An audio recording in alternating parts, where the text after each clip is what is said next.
तळे बंधू 75 वर्षाच्या आपुलकीचं एक नवं नातं।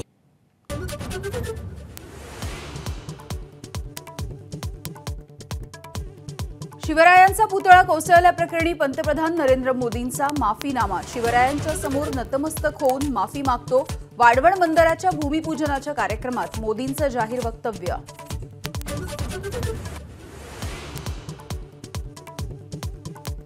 पुतळा कोसळल्याप्रकरणी महाराष्ट्र माफ करणार नाही, मोदींच्या माफीवरती विरोधकांची प्रतिक्रिया।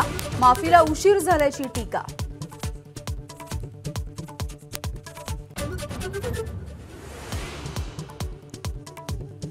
राजकोट किल्ल्यावर शिवरायांच्या पुतळ्या नव्याने उभारण्यासाठी राज्य सरकारकडून समिती स्थापन।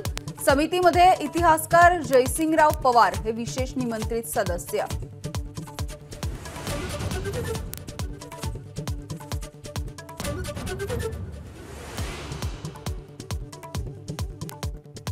मनोज जरांगे आज सिंधुदुर्गामधल्या राजकोट किल्ल्याकडे निघणार।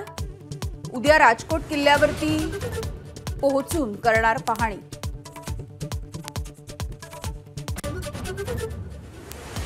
भाजपकडून विधानसभा निवडणुकीसाठी रावसाहेब दानवेंच्या खांद्यावरती संयोजनाची जबाबदारी। कोर कमिटीच्या बैठकीनंतर बावनकुळेंची माहिती।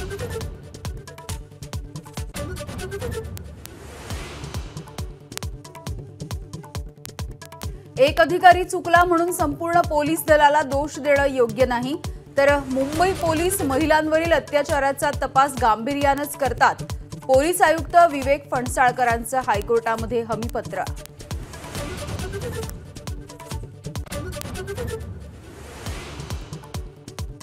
लाडकी बहीण योजनेच्या कार्यक्रमावर नागपुरात आशा सेविका बहिष्कार टाकण्याच्या तयारीत। मेळाव्यासाठी जबरदस्ती केली जात असल्यानं नाराजीचा सूर।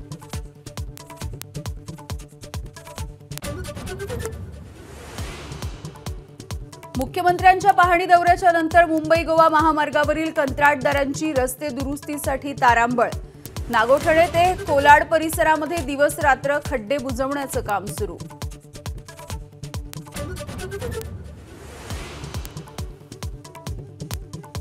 पीओपीच्या गणेश मूर्तींवरती तुर्तास बंदी नाही, मुंबई हायकोर्टाकडून मोठा दिलासा।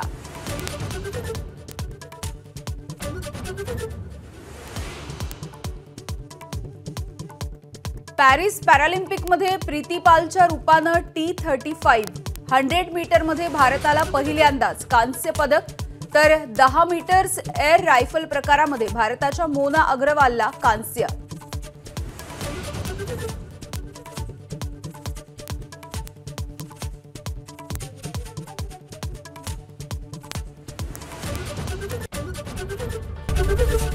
एबीपी माझा, उघडा डोळे बघा नीट।